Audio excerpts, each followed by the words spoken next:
Alright, so this is the 196cc diesel build. So on this one we have a stator off a magnetic flywheel, and I have it hooked up to a rectifier right there, and then to that battery that I did a while back, and then it goes to a switch. So basically just keeps itself completely charged and never have to worry about batteries now.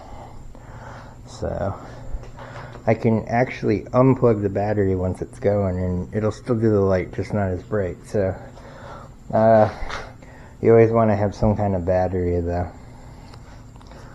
So, but yeah, self-charging, so we can put all kinds of stuff on this. So I'm going to do all kinds of lights and stuff on it now. But alright, so I got the diesel build here. It's got a light coil in it, charging system to headlight, so we're going to give it a try.